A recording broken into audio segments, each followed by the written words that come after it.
Hi, my name is Dr. Felicia. I'm a licensed psychologist and owner of Skill Set Counseling, where I focus the treatment of OCD, spiritual abuse, and other types of psychological abuse. And this video is part of a multi-part series on what spiritually abusive environments have in common. And in this series, I'm focusing especially on spiritual abusive environments that are not necessarily religious, organizations you might find outside of the church. Some of these environments may even say that they're not religious. And so I want us to separate the religious part from it and the church part of it and think about how these sorts of environments function similarly. So if you haven't watched the first video, please go back to that one. Watch that one first. It has a lot of helpful information. In part two of this multi-part series, I'm going to be following up with more attributes of these types of environments. The first one is that they tend to be very dismissive, right? And this dismissive attitude comes up when people have particular concerns, either about what other people are doing to them, doing to each other. There's just a concern. So there could be that concern, there could be like a personal issue with that person. And the way that spiritually abusive environments dismiss other people is through two things that I've talked about on this channel. The first one is toxic positivity, and the second one is spiritual bypass. I have videos on both of these topics, but I'll explain this in a little bit more detail and the difference because they are similar, but there are some subtle differences. So toxic positivity is basically this idea that negative emotions are bad, positive emotions are good. And so basically, if you have any kind of challenging emotion, it's bad, don't focus on it, and it says something about your character. And so an example of toxic positivity is, let's say somebody went through a very devastating situation. Let's say that their house burned down and now they're homeless. Someone who believes in toxic positivity would say, well, hey, at least you didn't lose your life. And, worse things happen to people every day. And just think, think on the bright side, your home will be rebuilt before you know it. And so those toxic positivity messages are meant to kind of dismiss or ignore the pain that person is feeling in the moment. And I'm not, and so anyway, if you don't understand toxic positivity, you go back to the video and watch what I have on my playlist about this because it'll be very helpful. So spiritually abusive environments, they do the same thing. And what this does is that it silences people who have genuine concerns, right? They may have their own personal problems that they want, they like a listening ear for, or they may have other things that are going on that they're seeing that scare them, that make them uncomfortable. And they'll hear things just like that. Or another thing is, well, no place is perfect. Nobody's perfect. Why don't you focus on yourself instead of just looking at the bad in people? Focus on the good. If we just look for the good, everything will be better. And so people have heard these sorts of dismissive platitudes before. They could bring up someone's behavior that they deem as dangerous, they deem as making them uncomfortable. And they'll say, you know what? Well, you're not perfect either, and just think about the bright side. Everyone has good traits. Why can't you think about what you like about this person? Think about what they're going through. And so what that is it's dismissing what the problem is. You can always tell that these types of dismissive practices are being used because the root of the issue is never addressed. Or if it is brought up, it's brought up in a very hostile way and that you're the problem for bringing it up. So you'll hear things like, oh, well, just forgive and forget. You're not a perfect person. I'm sure we've all heard other people in the past without meaning to. And the thing that's dangerous about this is these things actually have a kernel of truth to them. If you've seen my other videos on spiritual abuse, I talk about how part of the reason spiritual abuse is so hard to detect is because people say things that have a grain of truth to them and they sound good, right? So is everybody perfect? No, of course not. Can people sometimes rather ignore good things about people in favor of the things they don't like? Yes, of course, right? But that's not applicable in the situation here. When I've looked over and done my own research on spiritually abusive situations in and outside of the church, you'll see that people who have brought up complaints are often dismissed in this manner. They're made to feel like there's something wrong with them for noticing bad things that are happening, or they may be led to feel like there's something wrong with them for not being able to just bounce back after something has happened to them that it has been very hurtful. And so that's one way that people get dismissed. The second dismissive thing that happens is spiritual bypass.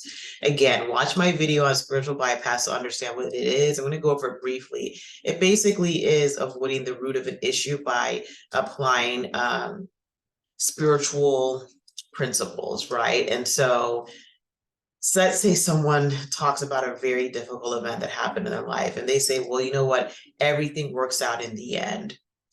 Well, that's true that maybe everything works out in the end, but that person's having a problem right there and then, and that's not the most helpful thing to hear, that everything works out in the end. So that could be a spiritual bypass. Now, of course, they may not say those words, but they will use something spiritual, using something along the lines of spirituality to say that. So like everything happens for a reason, or God gives things and God takes things away from people. So you should just be happy that you're here on earth.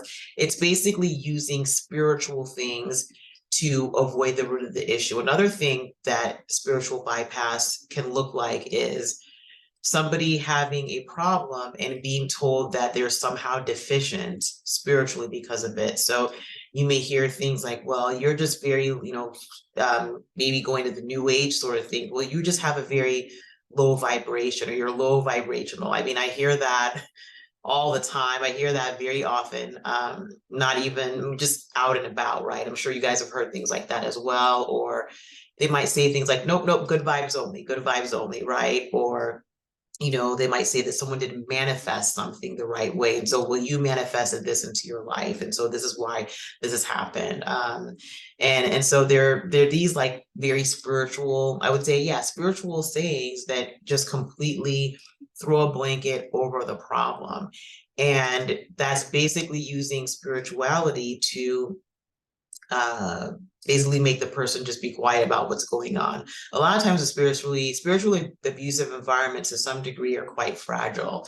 And so they don't have the what's the word I'm looking for? They may not have people who were like truly equipped to deal with certain things. And because they can't deal with it, and they, aren't qualified, or they're just not the right people to address an issue, they will use this spiritual bypass as a way to cover up them not knowing something, or them not being, or the system rather not being strong enough, or, strong enough or just adequate to address the issue. Okay, so that's something that's very common in spiritually abusive environments, the dismissing of other people, either through toxic positivity, spiritual bypass, anything like that. And then another thing that is common in these spiritually abusive environments is people really value appearances over what is authentic. What I mean by that is that when we think about our spirituality, it is not a concrete thing, it's abstract.